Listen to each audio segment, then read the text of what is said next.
Good afternoon. I am the Hermit of Loch Eyre, aka Mike Jones.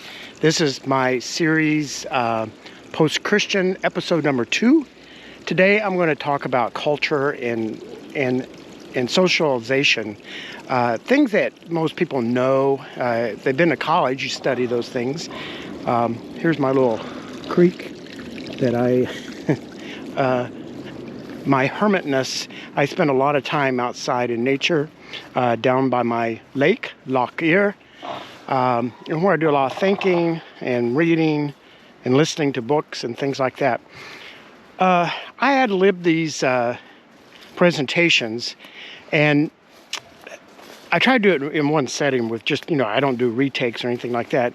And I went back and looked at my first episode, and I want to do some clarifications. I'm a little paranoid, and I mean that almost in a literal sense. But in my 28 years since I left the evangelical church, I've had a lot of pushback. I mentioned I'd written a book called Butterflies in the Belfry, and had some anger, and I think most of that anger came from misunderstandings. So I want to go back and clarify a few things before I get started on this program today. One thing you'll know about me is I have great candor, which can hurt and help. As I say, everything, as the police say, everything you say can and will be used against you. And I've done a lot of blogging and written some books and things, so I know what that's like. So I'm a little bit paranoid, if you don't mind, of me trying to correct some things or explain some things in a better way. On a serious note, I mean, just recently I had a pretty tough confrontation with someone who's a friend, and I think they just really misunderstood things I've been blogging about. And one of the things I'd stated, and I'll say this over and over, I really like philosophy. The science of philosophy is very clean, very simple. You have just a few concepts about existence, metaphysics, concept. I mean, you can ask the same questions. Does God exist? If God exists, what is the nature of God? Where does ethics come from? All these questions are very simple. So this person heard me say, I love all philosophies. And there's some awful philosophies out there. I mentioned when I was talking to him, Sade, S-A-D-E, I think French, French. Anyway, he had some just terrible ideas about, that's where we get our term sadistic. I think he was arrested for torturing, sexually abusing his maid or something like that. So there's a lot of bad philosophies out there. I love the science of philosophy. When you talk in religious terms, I can't stand it anymore, because religion is carried deep in the emotional bosom of people, just like politics. And when you get into religion, I'll talk about this more later when I talk about how we find truth, is that religion starts with dogmas that you must believe to be in God's camp. And anyone who challenges those dogmas are of the devil. So in philosophy, you don't have that kind of atmosphere. So anyway, that was just an example. But what I want to clarify as I'm thinking about it is that I talked a lot about growing up in the Bible Belt in East Tennessee, and some people will get the idea that was, the people in Appalachia are just really bad people. I'll say this, the people in Appalachia are very pretentious, especially when it comes to religion. And it's hard to describe, but their pretentiousness is almost a joke to themselves. And the best example I can think of, our patron saint of Appalachia, Dolly Parton, she actually grew up not far from where I grew up. And she made a statement once that it takes a lot of money for her to look as cheap as she does. And that sort of really captured that spirit, that they know it's pretentious. Like the church I went to, everybody knew that Jack was a pedophile. And I mean, it's hard to get your mind around that today, that mothers would endanger their own children by letting them near him. Everybody knew the pastor had a mistress, and it was just accepted of being pretentious. And one example I was thinking of was professional wrestling. It was always big in Appalachia, And I'd watch this as a kid, and I said, that's all fake. People know it's fake, but yet they love it. They put posters on their walls of these professional wrestlers. It's sort of like, yeah, life is a game, and we're playing the game. Now, I was having a conversation recently with somebody from the Midwest. I'm married into the Midwest. I live in the Pacific Northwest, which is part of, and I'm getting into my focus today is going to be on culture. The Pacific Northwest was inhabited mostly by Midwesterns people, especially from Minnesota, because the early train track ran from St. Paul to Tacoma, I believe. And a lot, especially when the Alaska Gold Rush happened, a lot of people from Minnesota came to the Pacific Northwest. So they have a very similar culture. So here, people are also, and in the Midwest, are also just as pretentious as they are in Appalachia. But they try to hide it much better. Appalachia, you know, it's like, yeah, we're pretentious, so what? In the Midwest, we're not pretentious. I gave the example once that if someone in Appalachia was an alcoholic, I won't go into personal stories of family members, but was an alcoholic, everyone would know it. They might even joke about it and hide the booze from Uncle Ralph and stuff like that. But in the Midwest, my experience was it would never be spoken about. It would be hidden deep, those things. So my point is, Appalachian people aren't bad. I know I may have come across that way. If I was to have a car breakdown with me, I'd prefer to have it broken down, or my car break down in Appalachia than here, because in Appalachia, if your car breaks down, you'll have 5 people pull over to help you. At least one will invite you home for dinner. They may buy you a tire, whatever was broken on your car. And I don't want to be mean, but I love the Midwest, and I love the Pacific Northwest. But here, if your car broke down, I think even your friends would drive by without stopping. It's just part of the culture. I can't explain it, but that's what my perception is.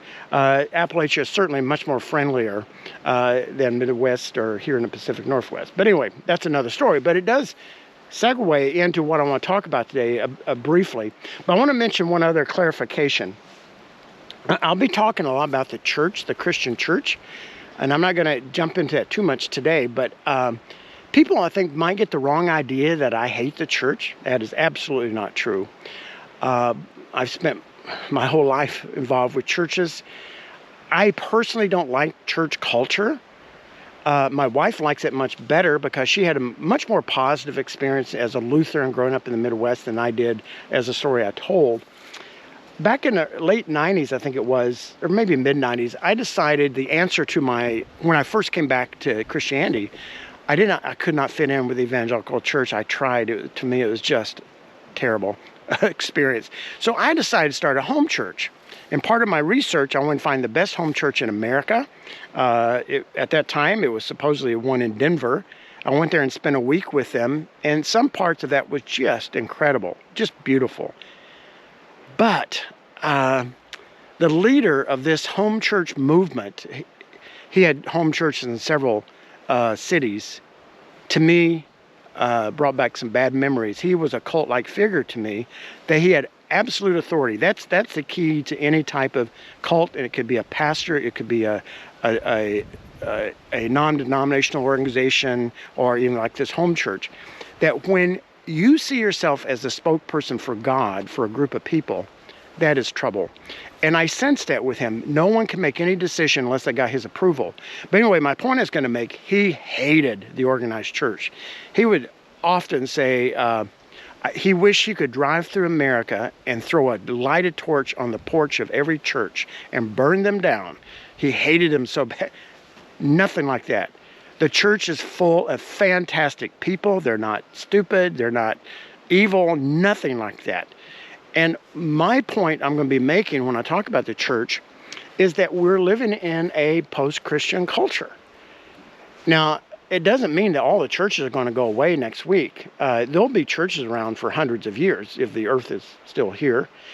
It's going to diminish in importance probably drastically over the next 50 years. As I had talked about last time, the church has taken two routes. I don't think either one is healthy. The conservatives are becoming more conservative, more black and white. You're either in God's camp or you're of the devil. And to be in God's camp, you have to take the Bible very, very literally. You have to believe in all these rules and laws. And their goal, and they told me personally, people in that movement, they want to take over the U.S. government. And that's why they fell in love with Donald Trump, which blows my mind. It completely blows my mind. But they fell in love because to them, he was a Moses figure of power, because they want to take over the government and impose Christian law on all people. And that's the way they're going to get the culture back, they think. And it's not going to work. Of course it's not going to work. We just had an election yesterday that showed the laws to ban abortion actually got defeated in about every state that it was proposed. Now, on the other side, the church is going to take a very liberal, I think they're adopting postmodernism. The church from the very beginning has always adopted secular philosophy. And that's why I think it's healthy to study philosophy, so you can see where these ideas are coming from. They'll make you think it's coming from the Bible or something like that, but it's part of the Christian culture. So the church has adopted postmodernism, and postmodernism is on its way out. It's ending. It had a 50-year run, or maybe 60-year run in America. But there's now the churches are approaching the culture by saying there's no rules, there's no opinions. If you don't even believe in God, you can come and be part of our church. If you are a pantheist, that's fine. If you want to mix Buddhism and Christianity, that's fine. If you want to mix Islam and Christianity, that's fine. All those things are fine. And that way they want to hold on to people. And for those people who grew up in the church or have some personal history of church life, they keep the image of church, the building, pipe organs, choirs, Bible study, and there's lots of Bible studies that would never crack a Bible, more likely to crack a Hindu Sanskrit book. Anyway, but so, that's just the two approaches. And again, even my evangelical friends, I cannot stand evangelicalism as a movement. I have friends in that movement that I would take a bullet for. I love them. I think they love me. They think I'm going to hell, but they love me. And so I hope I clarify those things. And just in closing, I know it seemed like I had talked about a lot of other things today, but it does tie into what I want to talk about. And I'm not an expert in any of the areas that I speak on these YouTubes about. I did major in sociology for 1 year, I believe, and loved it. But we had a sociology teacher. She said, "Why are you majoring in sociology? There's no jobs in sociology." She said, "I've spent my life trying to get a job," and she's got a PhD. So, she discouraged people like me from majoring in sociology, but I enjoyed it. My degree eventually was in psychology and pre-med as I went into medicine later. But sociology is very simple, but when you're in a culture, socialization is just the process on the local level of adapting to other people, customs, rules, and then over time it becomes a culture. And I said before, there's two basic principles of a cultural or social group, and that is boundaries, who's in and who's out. Say my kids, I have 5 adult kids. We have our own social group, so it's easy. You're either part of our family or you're not. And then there's rules. Our family doesn't have a lot of rules, but there are some things that would would rock the boat a little bit. I'm trying to think of an example. I don't know, if one of my kids always dressed as Bozo the Clown, I'd say, why are you doing that? I mean, it's just it's not a rule. It's just a custom. But the thing about culture is that when it becomes culture, it becomes carved in stone. And us people who participate in culture don't realize it. I did on a blog once, I gave the parable of the fish versus the duck. And speaking of that, I'm here on the lake, and I just had a duck sitting here. He just flew off. Oh, he's way out there now. But anyway, you won't be able to see him. But I sit here on a lake a lot, and I had that image of a duck and a fish. and take out of your mind any kind of fish that leaves the water, like flying fish or fish that jump and those things. To a fish, the universe is water. That's all they know. And they accept that. To a duck, the universe is water, it's air, it's land. So to someone who's in the culture, that's all they know. And the culture seems real and it seems absolute. And to be outside that culture seems stupid. My dad, I loved him, great man, but he's typical of someone in the 50s who'd watch TV and see, in those days, Vietnam was on TV a lot, and he would just had really derogatory things to say about Asians because they were so stupid, and because they were in a different culture. They had a different history, and history builds culture, just like brick on brick on brick. So a lot of things I'm going to be saying here will violate Christian culture, violate socialization, and people might be up at arms thinking I'm contradicting essential Christianity, and I promise you I'm not. I promise you I will not. But I will say things that are shocking, and I'm hesitating at giving one example, but this might be a good litmus test. If what I'm getting ready to say bothers you, then maybe you shouldn't come to these videos anymore. And one last thought was somebody asked me, oh, you hope to get a big following? And no, absolutely not. As a matter of fact, it's the opposite. This is a very niche. People who are disillusioned with Christianity, who are leaving the church, or maybe not disillusioned, but are a little bit concerned about this post-Christian world that we're moving into. No, what was I going to say? But anyway, oh yeah, here's what my litmus test about culture. The number one issue for conservative Christians today, and I just mentioned it, is abortion. Abortion is an issue that needs to be discussed in an area of ethics. When does human life begin? When does human life have value? When does the value of a fetus contrasted to the mother have? All those things need to be discussed. And I don't know, there are probably people who take abortion so nonchalantly that they use it as their primary birth control method. And that's a shame. That's really a shame. Because abortion, scientifically, there is no reason for it to exist. We have ways of preventing pregnancy that are very effective. Now, the very conservative Christian people have fought against trying to prevent abortions because they believe if you let a girl who's having sex get a birth control pill, I don't know, she's going to have more sex, or condoms, they're going to have more sex. I saw a research poll that evangelical teenagers are more likely to start having sex earlier than their secular counterparts and have more partners. That seems bizarre. But if that's true, that's the reality that evangelicals, I don't think, are very much in touch with. But my point is, I'm going to say this, and you're going to scream, because I've already had people screaming at me when I say this. The Bible does not address abortion, period. And don't quote me the verse in Psalms, I knitted you in my mother's, or you knitted me in my mother's womb. Of course, we're knitted in our mother's womb. Becoming a human being is a process.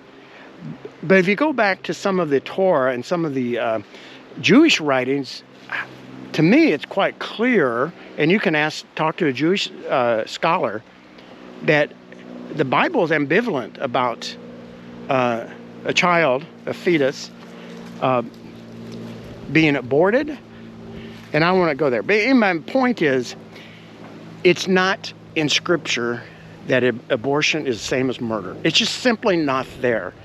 And right now, if you feel the hair standing on the back of your head and you feel enraged, and as one person told me, after I said the same thing, I even put it in the same context that how we need to prevent abortions, and we can do that if we wanted to. Even after I put it in that context, and how I put it in the context that, people who use it birth control, what a terrible shame. They call me baby killer. It's deeply ingrained emotionally.